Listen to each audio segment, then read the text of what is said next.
SSC എക്സാമിൻ്റെ notification വന്ന കാര്യങ്ങളൊക്കെ എല്ലാവരും അറിഞ്ഞിരിക്കും. നമ്മൾ അതിൻ്റെ ഒരു വീഡിയോ ഒക്കെ ചെയ്തിരുന്നു.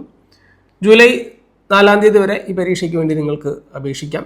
ഗ്രാജുവേറ്റ്സിന് കിട്ടുന്ന ഏറ്റവും വലിയൊരു അവസരമാണ് ഈ കമ്പൈൻഡ് ഗ്രാജുവേറ്റ് ലെവൽ എന്ന് പറയുന്ന പരീക്ഷ. അപ്പോൾ അതിൻ്റെ നോട്ടിഫിക്കേഷനുമായി ബന്ധപ്പെട്ട് അതിൻ്റെ കാര്യങ്ങളൊക്കെ പറഞ്ഞുകൊണ്ട് നമ്മൾ ഒരു വീഡിയോയൊക്കെ ചെയ്തിട്ടുണ്ട്.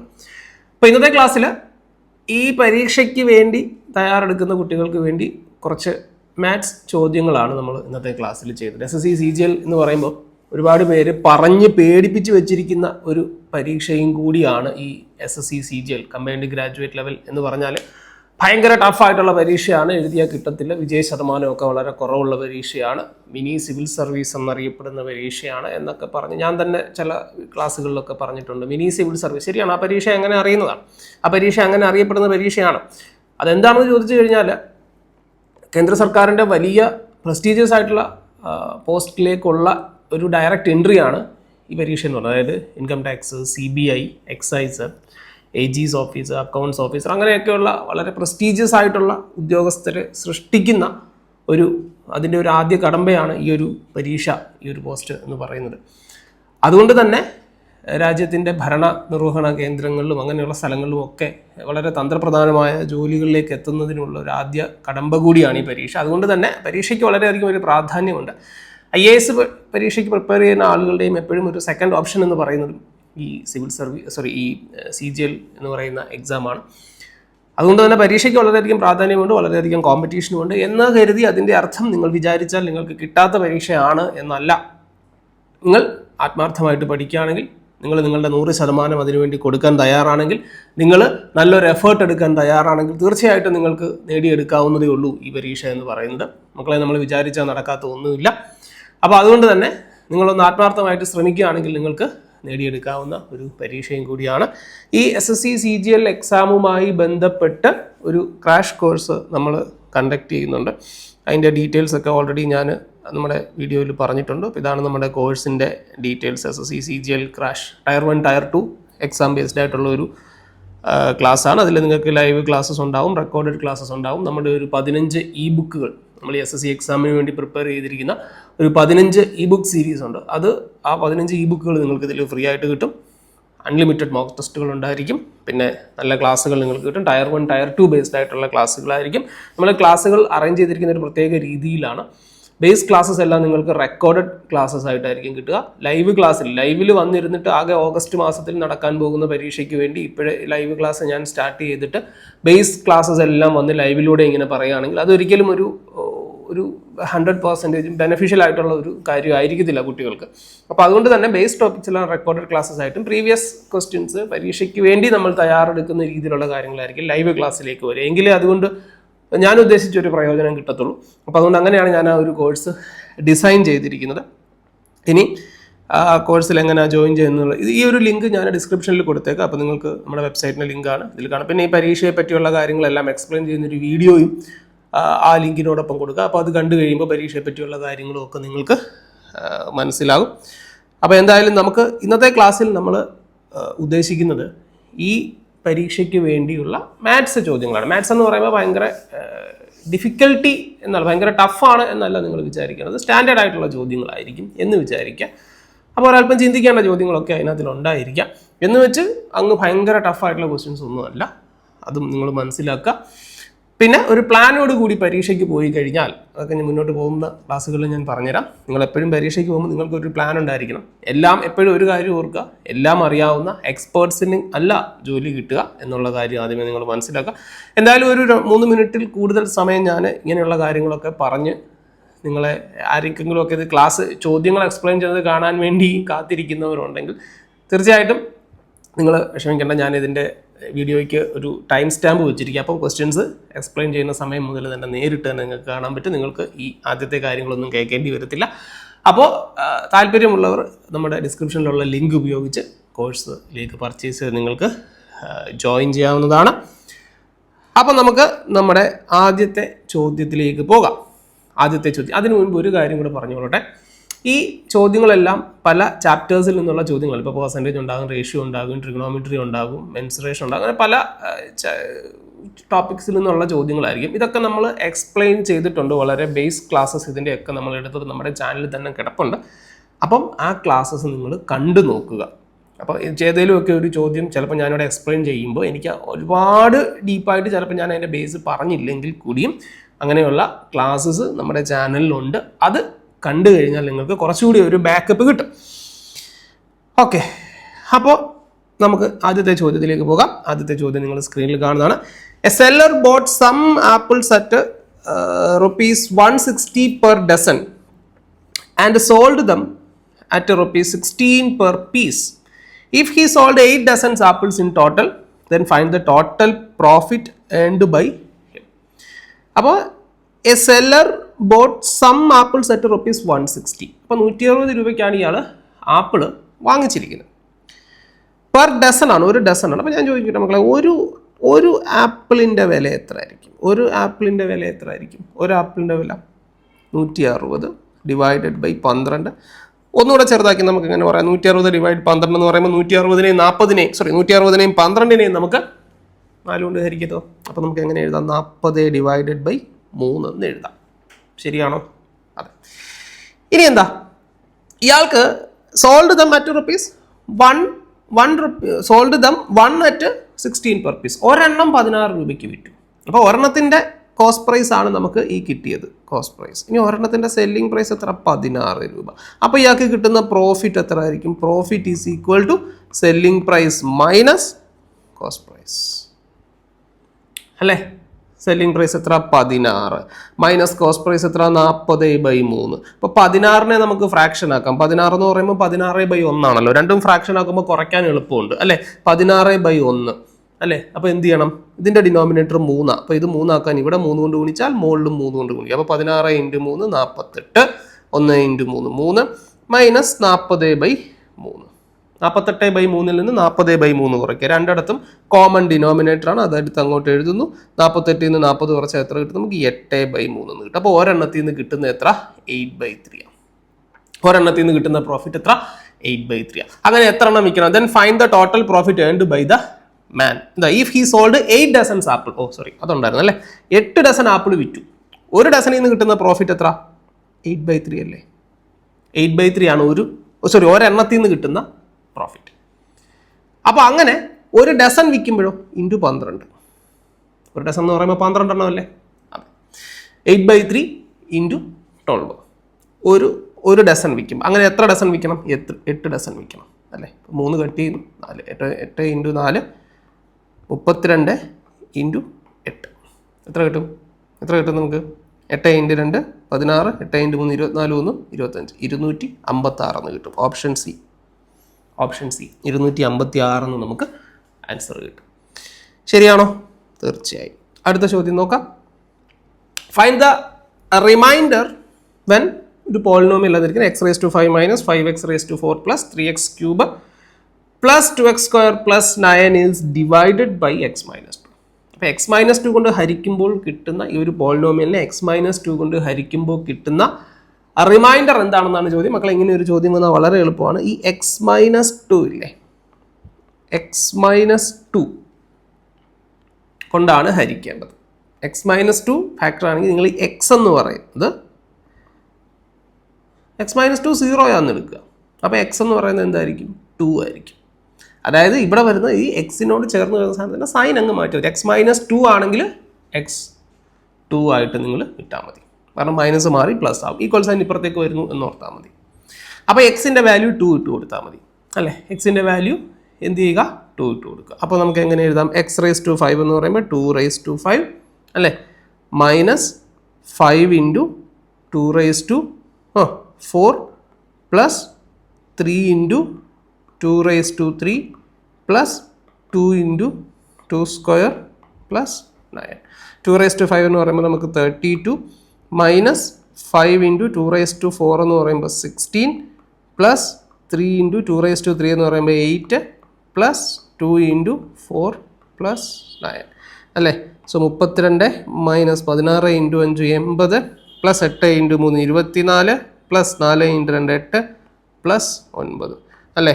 അപ്പോൾ 32 മൈനസ് 80 24 8 32 9 32 മൈനസ് 38 9 4 യെസ് മൈനസ് 7 എന്ന് കിട്ടത്തില്ല. -7 ഓപ്ഷൻ ബി -7. അപ്പോൾ x-2 കൊണ്ട് അതിനെ ഹരിക്കണമെങ്കിൽ എക്സ് എന്ന് പറയുന്നത് എത്ര ആയിട്ട് എടുക്കുക? നിങ്ങൾ എക്സ് എത്ര ആയിട്ട് എടുക്കുക? 2 ആയിട്ട് എടുത്ത് ചെയ്താൽ മതി. അപ്പോൾ നമുക്ക് എന്ത് കിട്ടും? റിമൈൻഡർ കിട്ടും. അടുത്ത ചോദ്യം എന്താ? ഇത് ആൻസർ ആണല്ലോ. ഓക്കെ, 7 എന്ന് ആൻസർ കിട്ടി. അടുത്ത ചോദ്യം നോക്കാം. n is the largest 3-digit number that leaves 4 as remainder when divided by 5, 6 and 8 each. അപ്പോൾ എക്സ് എന്ന് പറയുന്നത് ഒരു ലാർജസ്റ്റ് 3-digit നമ്പർ ആണ്. അത് 5 കൊണ്ടും 6 കൊണ്ടും 8 കൊണ്ട് ഹരിക്കുമ്പോൾ ശിഷ്ടം 4 കിട്ടും. Find the smallest number that should be added to n so that it becomes a perfect square. അപ്പോൾ n എന്ന് പറയുന്നതാണ് നമുക്ക് ഈ പറഞ്ഞ നമ്പറിന്റെ പ്രത്യേകത എന്താ? 5 കൊണ്ടും 6 കൊണ്ടും 8 കൊണ്ടും ഹരിക്കുമ്പോൾ ശിഷ്ടം 4 കിട്ടുന്ന ഏറ്റവും വലിയ മൂന്നക്ക സംഖ്യയാണ് n എന്ന് പറയുന്നത്. Find the smallest number that should be added to n. എന്നിന്റെ കൂടെ ഏറ്റവും ചെറിയ ഈ കൂട്ടത്തിലെ ഏറ്റവും ചെറുതെന്നല്ല, ഈ കൂട്ടത്തിലെ ഏറ്റവും ചെറുതെന്ന് ചോദിക്കുമ്പോൾ 52 കിട്ടും. അതല്ല ഉത്തരം. ഏറ്റവും ചെറിയ ഈ കണ്ടീഷൻ സാറ്റിസ്ഫൈ ചെയ്യുന്ന ഏറ്റവും ചെറിയ ഏത് നമ്പർ കൊണ്ട് നിങ്ങൾ മൾട്ടിപ്ലൈ ചെയ്താൽ, ഏത് നമ്പർ കൊണ്ട് അതിൻ്റെ കൂടെ ആഡ് ചെയ്താൽ അതൊരു പെർഫെക്റ്റ് സ്ക്വയർ ആകും എന്നാണ് ചോദ്യം. അതൊരു പെർഫെക്റ്റ് സ്ക്വയർ ആകും എന്നാണ് ചോദ്യം. അപ്പോൾ നമുക്ക് നോക്കാം. അപ്പോൾ നമുക്കിവിടെ ആദ്യം നമ്മുടെ നമ്പർ എന്ന് പറയുമ്പോൾ എന്താ? 5 കൊണ്ടും 6 കൊണ്ടും 8 കൊണ്ടും ഹരിക്കുമ്പോൾ ശിഷ്ടം 4 കിട്ടണം. 5 കൊണ്ടും 6 കൊണ്ടും 8 കൊണ്ടും ഹരിക്കണമെങ്കിൽ 5 കൊണ്ട് ഹരിക്കണമെങ്കിൽ 5ന്റെ മൾട്ടിപ്പിൾ ആയിരിക്കണം, 6 കൊണ്ട് ഹരിക്കണമെങ്കിൽ 6ന്റെയും മൾട്ടിപ്പിൾ ആയിരിക്കണം, 8 കൊണ്ട് ഹരിക്കണമെങ്കിൽ 8ന്റെയും കൂടെ മൾട്ടിപ്പിൾ ആയിരിക്കണം. ഇവരുടെ എല്ലാവരുടെയും കൂടെ മൾട്ടിപ്പിൾ ആകുമ്പോൾ കോമൺ മൾട്ടിപ്പിൾ, അങ്ങനെയുള്ള ഏറ്റവും ചെറിയ നമ്പറിനെ വിളിക്കുന്ന പേരാണ് മക്കളെ LCM എന്ന് പറയുന്നത്. അപ്പോൾ നമുക്കിവിടെ LCM എത്ര കിട്ടും? 120 എന്ന് കിട്ടും. പക്ഷെ നമുക്ക് വേണ്ടത് ഏറ്റവും വലിയ മൂന്നക്ക സംഖ്യ. ഏറ്റവും വലിയ മൂന്നക്ക സംഖ്യ എന്ന് പറയുമ്പം 120 ആണോ നിങ്ങൾക്കറിയാവുന്ന ഏറ്റവും വലിയ മൂന്നക്ക സംഖ്യ? അല്ല, 999 അല്ലേ. അപ്പോൾ അതിനകത്തിൽ 120ന്റെ ഏത് മൾട്ടിപ്പിൾ വരെ വരും? 12ന്റെ ടേബിൾ അറിയാമെങ്കിൽ ഒന്ന് മനസ്സിലാലോചിച്ചാൽ പോരെ. 12 8 96. അപ്പോൾ 12നെ 80 കൊണ്ട് ഗുണിച്ചാൽ 960 വരെ കിട്ടും. 960 വരെ കിട്ടും. അപ്പോൾ 960 ആണ് ഏത്? 5 കൊണ്ടും 6 കൊണ്ടും 8 കൊണ്ട് ഹരിക്കാൻ പറ്റുന്ന ഏറ്റവും ചെറിയ നമ്പർ. ഏറ്റവും ചെറിയ നമ്പർ 120 ആണ്. 5 കൊണ്ടും 6 കൊണ്ടും 8 കൊണ്ടും ഹരിക്കാൻ പറ്റുന്ന ഏറ്റവും വലിയ മൂന്നക്ക സംഖ്യ ഏതെന്ന് ചോദിച്ചാൽ 960. കാരണം ഇനി ഒരു മൂന്നക്ക സംഖ്യ വരണമെങ്കിൽ, അല്ല ഇനി ഒരു സംഖ്യ, അടുത്ത സംഖ്യ എന്ന് പറയുമ്പോൾ 960 കഴിഞ്ഞ് പിന്നെ 120ന്റെ അടുത്ത മൾട്ടിപ്പിളാണ്. 960ന്റെ കൂടെ 120 കൂട്ടി 1080 ആയി പോകും. അപ്പോൾ നമുക്ക് മൂന്നക്ക സംഖ്യ എന്ന് പറയാൻ പറ്റുമോ? ഇല്ല. 1080 എന്ന് എഴുതുമ്പോൾ 4 അക്കങ്ങൾ വന്നു. അപ്പോൾ 5 കൊണ്ടും 6 കൊണ്ടും 8 കൊണ്ടും ഹരിക്കാൻ പറ്റുന്ന ഏറ്റവും വലിയ മൂന്നക്ക സംഖ്യ ഏതെന്ന് ചോദിച്ചാൽ 960. ചോദ്യം എന്തുവാ? Find the smallest number that should be added to n so that it becomes a perfect square. അപ്പോൾ ഈ 960 അടുത്ത് വരുന്ന പെർഫെക്റ്റ് സ്ക്വയർ ഏതാ? 960ന്റെ കൂടെ എന്തോ കൂട്ടണം. 960ന്റെ കൂടെ എന്തോ കൂട്ടുമ്പം നമുക്ക് ഏതോ ഒരു സാധനത്തിന്റെ സ്ക്വയർ കിട്ടണം എന്നാണ് പറയുന്നത്. അപ്പോൾ 960 കഴിഞ്ഞ് വരുന്ന പെർഫെക്റ്റ് സ്ക്വയർ 31ന്റെ സ്ക്വയർ കഴിഞ്ഞു, 999 വരുന്നതാണ്. പിന്നെ അടുത്തത് 32ന്റെ സ്ക്വയറാണ്. 32ന്റെ സ്ക്വയർ എന്ന് പറഞ്ഞാൽ എത്ര എന്നറിയോ? 1024. 1024 അല്ലേ? അപ്പോൾ ഈ 1024, പക്ഷേ നമുക്ക് ഇതിനകത്തൊരു പ്രശ്നമുണ്ട്. എന്താ? നമ്മളിപ്പോൾ കണ്ടുപിടിച്ച് വെച്ചേക്കുന്നത് എന്തോ 960 എന്ന് പറയുന്നത് എന്തുവാ മക്കളെ? 960 എന്ന് പറയുന്നത് 5 കൊണ്ടും 6 കൊണ്ടും 8 കൊണ്ടും ഹരിക്കാൻ പറ്റുന്ന സംഖ്യ. പക്ഷെ ചോദ്യം അങ്ങനെയുള്ള സംഖ്യ എന്നാണോ? അല്ല. 5 കൊണ്ടും 6 കൊണ്ടും 8 കൊണ്ട് ഹരിക്കുമ്പോൾ ശിഷ്ടം 4 കിട്ടണം. 960ന്റെ പ്രത്യേകത എന്താ? 5 കൊണ്ടും 6 കൊണ്ടും 8 കൊണ്ടും ഹരിച്ചാൽ ശിഷ്ടം 0 ആയിരിക്കും കിട്ടുക. കാരണം എന്താ? 5ന്റെ 6ന്റെ 8ന്റെ മൾട്ടിപ്പിളാ അല്ലേ? അപ്പോൾ 5ന്റെ 6ന്റെ 8ന്റെ മൾട്ടിപ്പിൾ ആണ്. ഇപ്പം 10 എന്ന് പറയുന്ന സംഖ്യ ഞാൻ 5 കൊണ്ട് ഹരിച്ചാൽ ശിഷ്ടം എന്തായിരിക്കും? 0 ആയിരിക്കും. കാരണം എന്താ? 10 5ന്റെ ഒരു മൾട്ടിപ്പിൾ ആണ്. 5ന്റെ ടേബിളിൽ വരുന്നതാണ് 10. 5ന്റെ മൾട്ടിപ്ലിക്കേഷൻ ടേബിളിൽ വരുന്നതാ 10. അതുകൊണ്ട് ഞാൻ 10നെ 5 കൊണ്ട് ഹരിച്ചാൽ ശിഷ്ടം എന്ത് തന്നെ ആയിരിക്കും? ശിഷ്ടം 0 ആയിരിക്കും. ശിഷ്ടം 0 ആയിരിക്കും. അപ്പോൾ 960നെ 5 കൊണ്ടോ 6 കൊണ്ടോ 8 കൊണ്ടോ ഹരിച്ചാലൊക്കെ ശിഷ്ടം 0 ആയിരിക്കും. നമുക്ക് 4 ശിഷ്ടം വേണം. അപ്പോൾ എന്ത് ചെയ്താൽ മതി? 4 കൂടെ കൂട്ടിയാൽ മതി. അപ്പം നമ്മുടെ കണ്ടീഷൻ സാറ്റിസ്ഫൈ ചെയ്യുന്ന നമ്പർ 964 ആണ്. അപ്പോൾ 964ന്റെ കൂടെ ഏതും കൂടെ കൂട്ടിയാൽ ഈ അടുത്ത പെർഫെക്റ്റ് സ്ക്വയർ വരുന്ന 1024 കിട്ടും. 964 കൂടെ എത്രയും കൂടെ കൂട്ടണം 1024 കിട്ടാൻ? അതാ ചോദ്യം. അപ്പോൾ 1024 നിന്ന് നമ്മുടെ നമ്പറായ 964 കുറയ്ക്കുക. 964 കുറയ്ക്കുമ്പോൾ എത്ര കിട്ടും? നമുക്ക് 60 എന്ന് കിട്ടും. 60. സോ ആൻസർ എത്ര? 60. 60. ശരിയാണോ? യെസ്, 60. മനസ്സിലായോ? ഓക്കെ. അടുത്ത ചോദ്യം. ഇനി നിങ്ങൾക്ക് അതിൻ്റെ ഇടയ്ക്ക് മറ്റൊരു കാര്യം കൂടെ പറയാം. നമുക്ക് നമ്മുടെ ഒരു മൊബൈൽ ആപ്ലിക്കേഷൻ ഉള്ള കാര്യം നിങ്ങൾക്കറിയാം. നമ്മുടെ ഈ മൊബൈൽ ആപ്ലിക്കേഷനിൽ നിങ്ങളിപ്പോൾ ഇതേപോലെയുള്ള ചോദ്യങ്ങളൊക്കെ ചെയ്യുന്ന സമയത്ത് നിങ്ങൾക്ക് എന്തെങ്കിലുമൊക്കെ ഡൗട്ട് ഉണ്ടാകാം. നിങ്ങൾക്ക് ഇപ്പോൾ ഒരു ക്വസ്റ്റ്യൻ നിങ്ങൾക്ക് മനസ്സിലായില്ല, അല്ലെ എന്തെങ്കിലും ഒരു ക്വസ്റ്റ്യൻ നിങ്ങൾക്ക് എവിടെയെങ്കിലും നിങ്ങൾ മോക്ക് ടെസ്റ്റ് ചെയ്തപ്പോഴും എവിടെയെങ്കിലും കണ്ട ഒരു ക്വസ്റ്റ്യൻ ആയിരിക്കും. അത് നിങ്ങൾക്ക് ഡൗട്ട് ഉണ്ടായി. സാധാരണ കുട്ടികൾ എനിക്കിത് ഇൻസ്റ്റഗ്രാമിലാണ് അയച്ചു തരിക, അല്ലെങ്കിൽ വാട്സാപ്പിൽ അയച്ചു തരും. ചിലപ്പോഴൊക്കെ ഈ ഇൻസ്റ്റഗ്രാമിലും വാട്സാപ്പിലും ഒക്കെ അയക്കുന്ന കഴിയുന്നത്ര ചോദ്യങ്ങൾക്കൊക്കെ ഞാൻ റെസ്പോണ്ട് ചെയ്യാറുണ്ട്. എങ്കിലും എൻ്റെ ഇൻബോക്സ് നോക്കിയാൽ കുറേ ക്വസ്റ്റ്യൻസ് ഇതേപോലെ വന്ന് കിടപ്പുണ്ട്. അപ്പോൾ അതുകൊണ്ട് നിങ്ങൾക്ക് മറ്റൊരു ഓപ്ഷൻ ഉണ്ട്. നിങ്ങൾക്ക് എനിക്കിങ്ങനെ നേരിട്ട് അയക്കാതെ നമ്മളുടെ ആപ്ലിക്കേഷനിൽ സെക്കൻഡേ ഇവിടെ നമ്മളുടെ മൊബൈൽ ആപ്ലിക്കേഷനിൽ നമ്മളിപ്പോൾ പുതിയൊരു ഫീച്ചർ കൊണ്ടുവന്നിട്ടുണ്ട്. നിങ്ങൾക്ക് എന്തെങ്കിലും ഡൗട്ട് ഉണ്ടെങ്കിൽ ഇതേപോലെ നമ്മുടെ ആപ്പ് എടുക്കുമ്പോൾ അവിടെ നിങ്ങളുടെ റൈറ്റ് സൈഡിൽ ആൻഡ്രോയിഡ് ആപ്പ് ആണെങ്കിൽ ലെഫ്റ്റ് സൈഡിൽ മുകളിൽ ഒരു 3 ഇത് കാണും, ഒരു ഹാൻഡ്ബർഗർ മെനു കാണും. അതിൽ ടാപ്പ് ചെയ്ത് കഴിയുമ്പോൾ നിങ്ങൾക്ക് അവിടെ ഡിസ്കസ് അതുപോലെ തന്നെ ഡൗട്ട് എന്ന് പറഞ്ഞൊരു ഓപ്ഷൻ ഉണ്ട്. ആ ഡൗട്ട് ഓപ്ഷനിൽ ടാപ്പ് ചെയ്ത് നിങ്ങളുടെ ഇതേപോലെയുള്ള ഡൗട്ടുള്ള ക്വസ്റ്റ്യൻസ് നിങ്ങൾക്ക് സ്ക്രീൻഷോട്ടായിട്ടോ ഇമേജ് ആയിട്ടോ അല്ലെങ്കിൽ നിങ്ങളുടെ നോട്ട്ബുക്കിൽ എഴുതി അതിൻ്റെ ഒരു ഫോട്ടോ എടുത്തോ എന്തോ ആയിക്കോട്ടെ, അല്ലെങ്കിൽ ടൈപ്പ് ചെയ്തോ ഒക്കെ നിങ്ങൾക്ക് ആ ഡൗട്ട് അവിടെ എന്നോട് ചോദിക്കാനുള്ള ഓപ്ഷനുണ്ട്. അപ്പോൾ അത് ഞാൻ മാത്രമായിരിക്കത്തില്ല, കാരണം നമ്മുടെ ഫാക്കൽറ്റി ടീമിന് മൊത്തത്തിൽ അത് ഷെയർ ആവും. അപ്പോൾ നിങ്ങൾക്ക് പെട്ടെന്ന് തന്നെ അതിൻ്റെ റിപ്ലൈ, അതിൻ്റെ റെസ്പോൺസ് നിങ്ങൾക്ക് കിട്ടും. അത് ഇൻ കേസ് ഓഡിയോ ആയിട്ടാണെങ്കിലോ വീഡിയോ ആയിട്ടാണെങ്കിലോ അല്ലെങ്കിൽ ഇതേപോലെ നോട്ടായിട്ടോ ഒക്കെ നിങ്ങൾക്കത് അതിൻ്റെ റിപ്ലൈ നിങ്ങൾക്ക് കിട്ടും. അതൊരു റെഫറൻസ് ആയിട്ട് നിങ്ങളുടെ ആപ്പിൽ കിടക്കുകയും ചെയ്യും. എപ്പോഴാണെങ്കിലും ആ ഡൗട്ട് ചോദിച്ച കാര്യങ്ങൾ അതിൻ്റെ ഹിസ്റ്ററിയൊക്കെ അവിടെ കാണും. പിന്നെ ഇത് ഒരു ഡയറക്റ്റ് കോൺവെർസേഷനാണ്. ഇത് വേറെ ആർക്കും കാണാനൊക്കത്തില്ല. ഇത് നിങ്ങൾക്കും ആ ഡൗട്ട് നിങ്ങൾക്ക് ആൻസർ ചെയ്യുന്ന വ്യക്തിക്ക് മാത്രമേ അത് കാണാനായിട്ട് പറ്റുള്ളൂ. സോ അതുകൊണ്ട് നിങ്ങളുടെ ഡൗട്ട്സ് അങ്ങനെ എന്തെങ്കിലും ഉണ്ടെങ്കിൽ നിങ്ങൾക്ക് ഈ ഒരു പ്ലാറ്റ്ഫോമിലൂടെ അങ്ങനെ നമ്മുടെ ആപ്പിൽ വന്ന പുതിയ ഈ ഒരു ഫീച്ചറിലൂടെ നിങ്ങൾക്ക് അങ്ങനെ ഡൗട്ട് എന്തെങ്കിലും ഉണ്ടെങ്കിൽ നിങ്ങൾക്ക് ചോദിക്കാം. അതുപോലെ എന്തെങ്കിലും ഡിസ്കഷൻസ് നിങ്ങൾക്ക് പൊതുവായിട്ട് ഗ്രൂപ്പ് സ്റ്റഡി ഒക്കെ നടത്തണം, അങ്ങനെ എന്തെങ്കിലും നിങ്ങൾക്ക് എന്തെങ്കിലുമൊക്കെ ക്വസ്റ്റ്യൻസ് ഷെയർ ചെയ്യണമെങ്കിലും ഒക്കെ അതിനുവേണ്ടി നിങ്ങൾക്ക് ഡിസ്കഷൻസ് എന്ന് പറയുന്ന ടാബും യൂസ് ചെയ്യാം. ഓക്കെ, അപ്പോൾ വീണ്ടും നമുക്ക് ചോദ്യത്തിലേക്ക് വരാം. സോ അടുത്ത question. Marked price and cost price of an article are in the ratio 7:5 respectively if the amount of discount allowed is same as the amount of profit earned, then find the percentage of profit earned. അപ്പം അടുത്ത ചോദ്യം എന്താണ്? The marked price and ഇത് വളരെ simple ആയിട്ടുള്ള ഒരു ചോദ്യമാണ്. ഒരു സാധനത്തിൻ്റെ മാർക്ക്ഡ് പ്രൈസും കോസ്റ്റ് പ്രൈസും തമ്മിലുള്ള റേഷ്യോ 7:5 ആണ്. Okay, yes. If the amount of discount allowed is same as the amount of profit earned. അപ്പോൾ ഇതിനകത്ത് ഇനി നമുക്ക് സെല്ലിംഗ് പ്രൈസ് എന്നൊരു സാധനവും കൂടെ വരും, അല്ലേ? അവരെന്താ പറഞ്ഞിരിക്കുന്നത്? ആ പറഞ്ഞിരിക്കുന്നതൊന്ന് ശ്രദ്ധിച്ചാൽ നമുക്ക് ആൻസറിലേക്ക് പെട്ടെന്ന് എത്തിക്കൂടെ? എന്താ പറഞ്ഞിരിക്കുന്നത്? കോസ്റ്റ് പ്രൈസും marked price and cost price of an article 7:5. ഒരു സാധനത്തിന്റെ മാർക്ക്ഡ് പ്രൈസും കോസ്റ്റ് പ്രൈസും തമ്മിലുള്ള റേഷ്യോ 7:5 ആണ്. If the amount of discount allowed is same as the profit earned. Discount കൊടുക്കുന്നത് തന്നെയാണ്, ഡിസ്കൗണ്ട് കൊടുക്കുന്ന എത്രയാണോ അത് തന്നെ ആയിരിക്കും നിങ്ങൾക്ക് പ്രോഫിറ്റ് ആയിട്ട് കിട്ടുക. മക്കളെ മനസ്സിലാക്കേണ്ട കാര്യം ഇത്രയേ ഉള്ളൂടാ.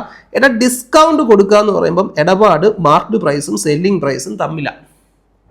പ്രോഫിറ്റ് കിട്ടുക എന്ന് പറയുമ്പം അവിടെ ഇടപാട് കോസ്റ്റ് പ്രൈസും സെല്ലിംഗ് പ്രൈസും തമ്മിലാണ്. എന്താ പറഞ്ഞിരിക്കുന്നത്? ഡിസ്കൗണ്ട് കൊടുക്കുന്നതും പ്രോഫിറ്റ് കിട്ടുന്നതും സെയിം എമൗണ്ട് ആണ്.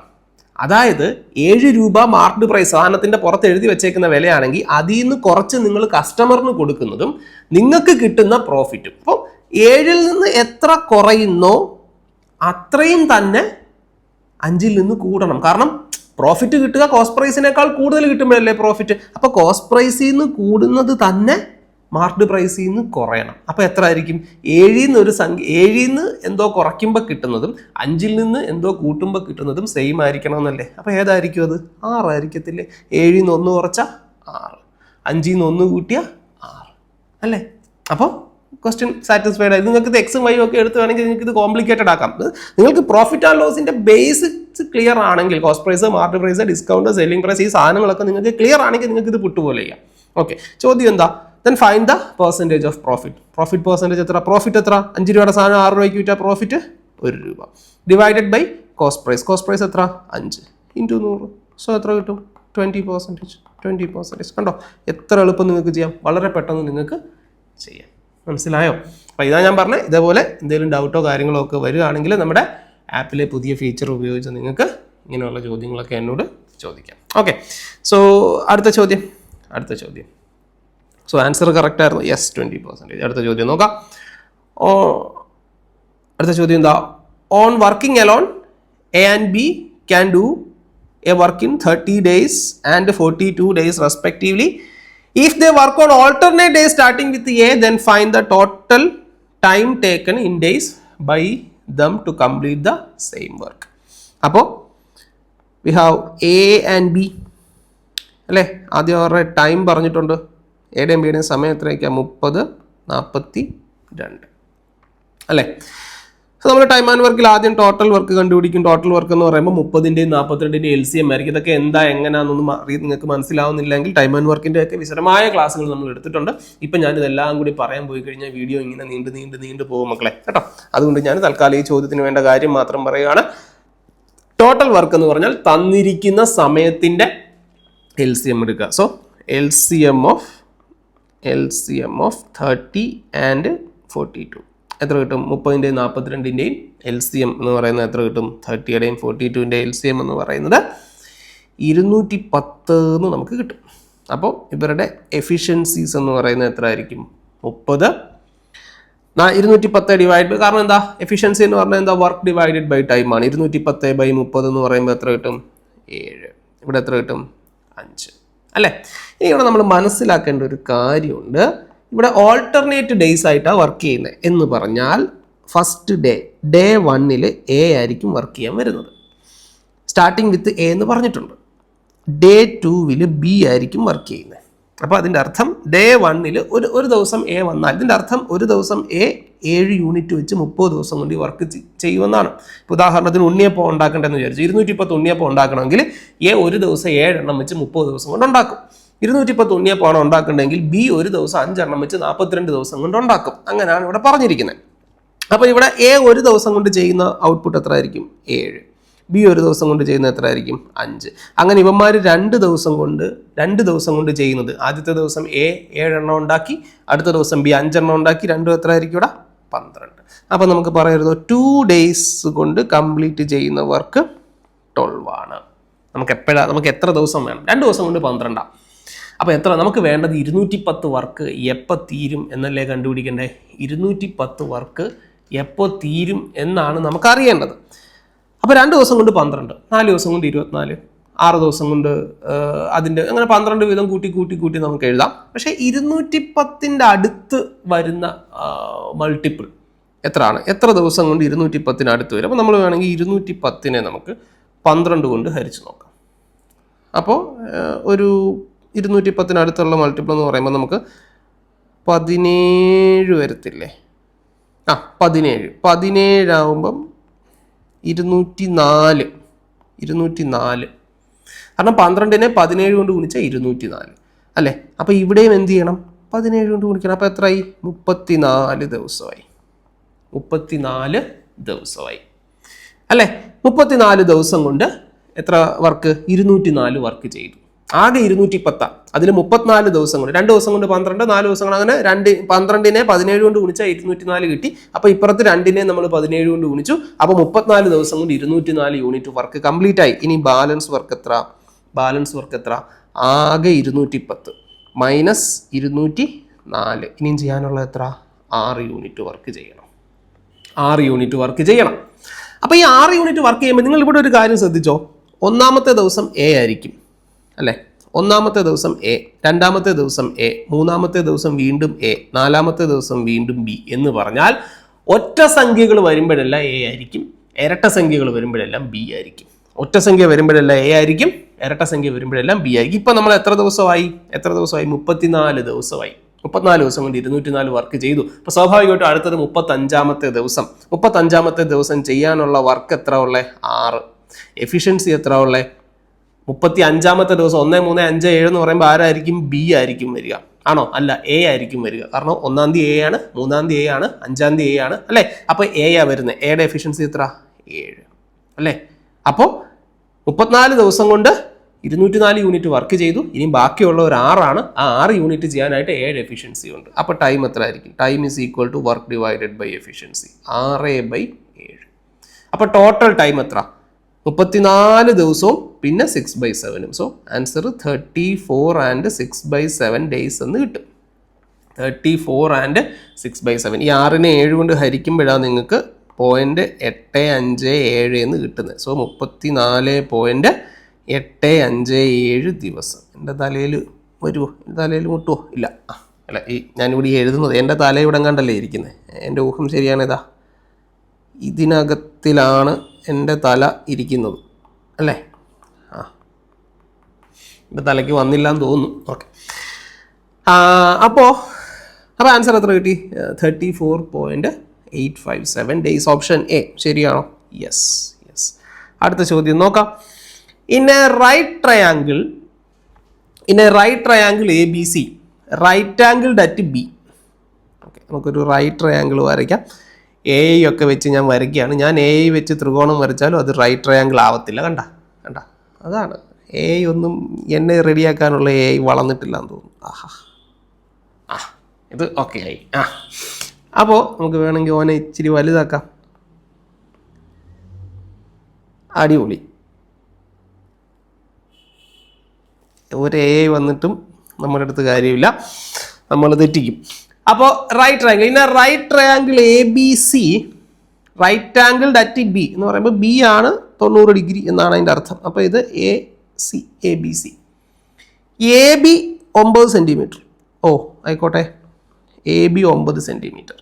BD is perpendicular to AC. BD is perpendicular to ACക്ക് പെർപെൻഡിക്കുലർ ആണ്, ACക്ക് ലംബമായിട്ടാണ് BD. അപ്പോൾ ബിയിൽ നിന്ന് തുടങ്ങി ഇതാ ഇങ്ങനെ.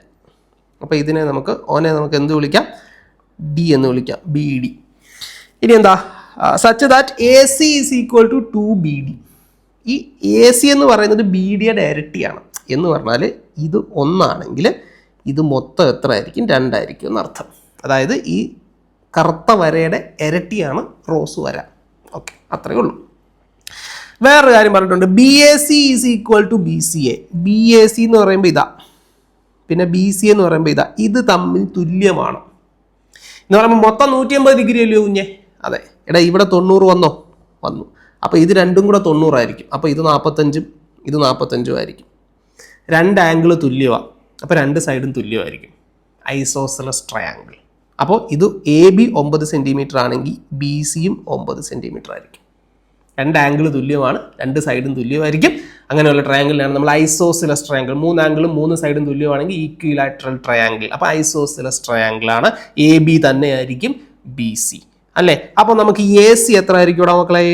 AC എന്ന് പറയുമ്പോൾ റൂട്ട് ഓഫ് പൈതഗോറസ് തിയറം എന്തുവാ? Base square plus altitude square is equal to hypotenuse square. അപ്പോൾ ബേസ് സ്ക്വയർ എന്ന് പറയുമ്പോൾ എത്ര ആയിരിക്കും? 9 സ്ക്വയർ പ്ലസ് 9 സ്ക്വയർ.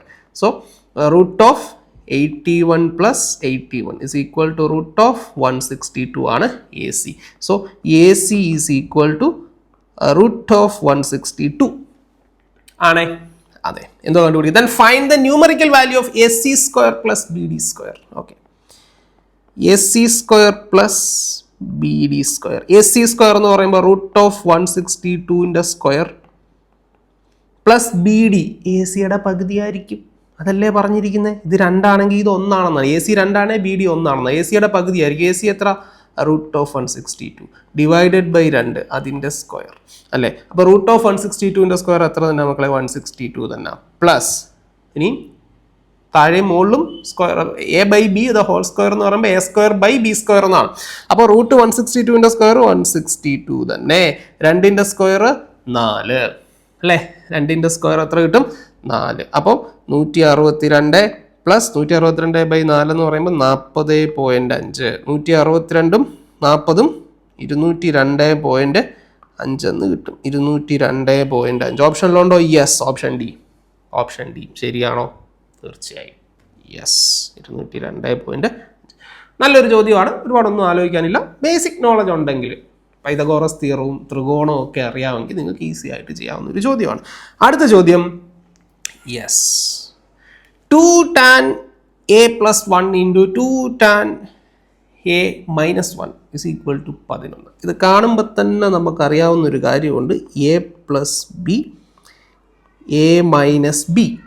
എന്തോ മക്കളെ, A plus B into A minus B is equal to ചാക്കോമാഷ് A square minus B square അല്ലേ? A square minus B square, A plus B into A minus B. അപ്പോൾ നമുക്ക് എങ്ങനെ എഴുതാം? എ സ്ക്വയർ എന്ന് പറയുമ്പോൾ എന്താണ്? ഇതിൻ്റെ മൊത്തത്തിലുള്ള സ്ക്വയർ. 2 tan എ സ്ക്വയർ എന്ന് പറയുമ്പോൾ എന്തായിരിക്കും? 4. ചേട്ടാ ഞാൻ ടി എഴുതാൻ നോക്കിയിട്ട് നടക്കുന്നില്ല, കൈ വിറയ്ക്കുന്നു. 4 tan സ്ക്വയർ എ അല്ലേ? 2 tan എ എന്ന് പറയുമ്പോൾ 2-ന് സ്ക്വയർ വരും, ടാൻ എ എന്ന് പറയുന്ന ഒരു വേരിയബിൾ ആണ്, അപ്പോൾ ടാൻ ആ എയ്ക്കും സ്ക്വയർ വരും. So 4 tan square A minus B എന്ന് പറയുന്ന 1 ആണ്. 1ൻ്റെ സ്ക്വയർ 1 ഈസ് ഈക്വൽ ടു 11 അല്ലേ? അപ്പോൾ നമുക്ക് വീണ്ടും എന്തെഴുതാം?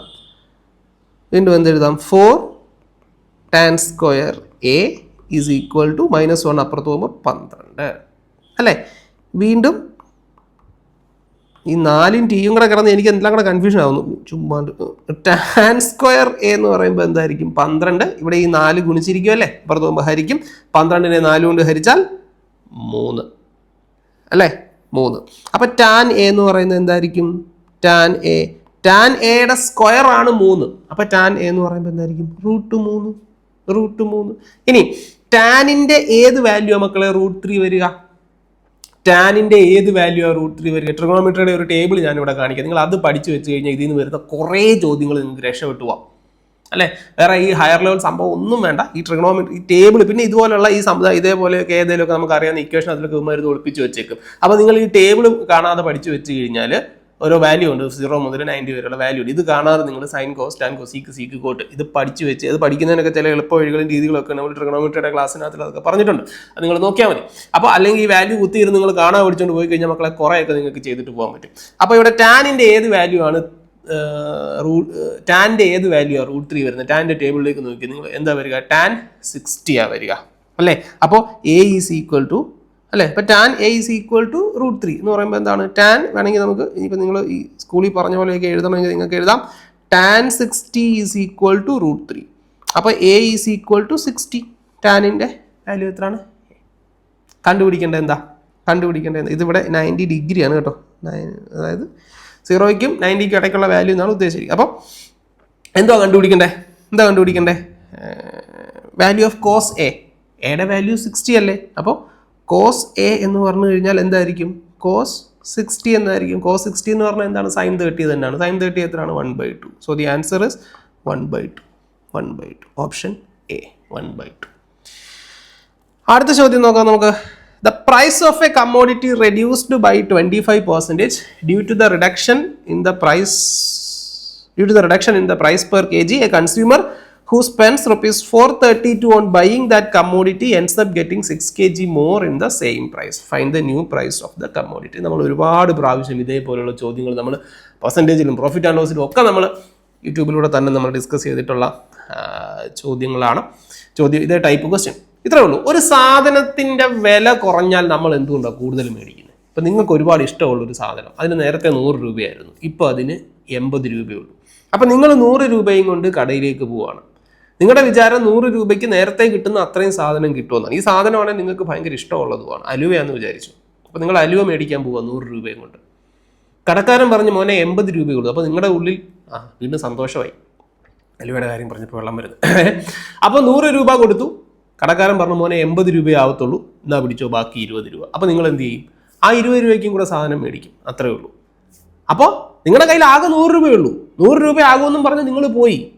അപ്പോൾ 80 രൂപയേ ആയുള്ളൂ. അപ്പോൾ അതിൻ്റെ അർത്ഥം എന്താ? നിങ്ങൾക്ക് സന്തോഷം വരും. അപ്പോൾ ആ സന്തോഷം നിങ്ങൾ സാധനമായിട്ട് മേടിക്കും. 100 രൂപ ആകുമെന്നും പറഞ്ഞ് പോയി, പക്ഷേ 80 ആയുള്ളൂ, 20 രൂപ ലാഭം കിട്ടി, ആ 20 രൂപയ്ക്കും കൂടെ സാധനം മേടിച്ചു എന്ന് പറയുന്ന പോലാണ് ഇവിടെ എന്താ 25% വില കുറഞ്ഞു എന്ന് പറഞ്ഞാൽ എന്തോ 100 ആകുമെന്നും പറഞ്ഞു പോയി, പക്ഷേ 75 ആയുള്ളൂ, 25 അവന് ലാഭം കിട്ടി. ആ ലാഭം കിട്ടിയ കാശിനായിരിക്കും അവൻ എക്സ്ട്രാ മേടിക്കുക.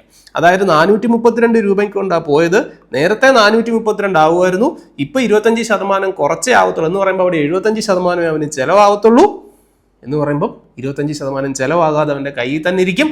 മക്കളെ 25% എന്ന് പറഞ്ഞാൽ 1/4 ആണ് അല്ലേ? 25% 25/100 എന്ന് പറയുമ്പോൾ 1/4 432/4 എത്ര കിട്ടും? 432 4 കൊണ്ട് ഹരിച്ചാൽ നിങ്ങൾക്ക് എത്ര കിട്ടും?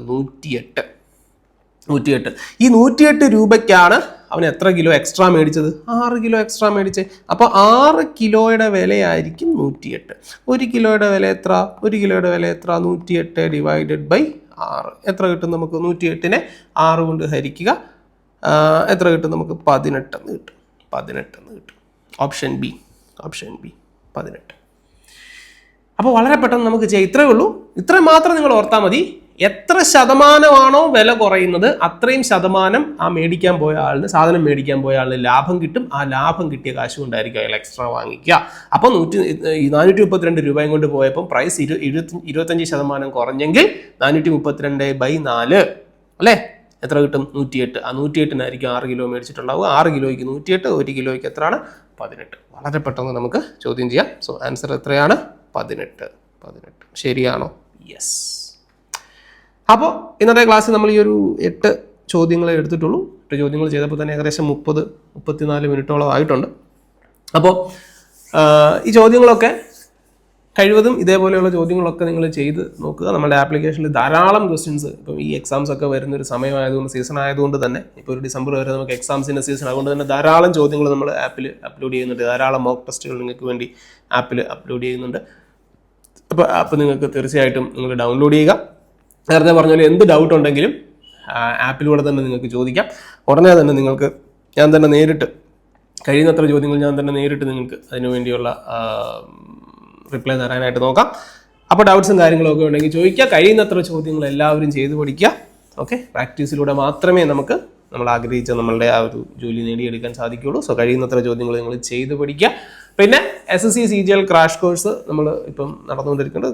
കോഴ്സിൽ നിങ്ങൾക്ക് ജോയിൻ ചെയ്യാൻ താല്പര്യമുണ്ടെങ്കിൽ തീർച്ചയായിട്ടും നമ്മുടെ ആപ്പ് ഡൗൺലോഡ് ചെയ്ത് കോഴ്സ് നിങ്ങൾക്ക് ആപ്പിൽ നിന്ന് തന്നെ പർച്ചേസ് ചെയ്ത് അതിൽ ജോയിൻ ചെയ്യാവുന്നതാണ്. ലൈവ് ക്ലാസ് ഒക്കെ അതിലൂടെ നിങ്ങൾക്ക് ലഭിക്കും.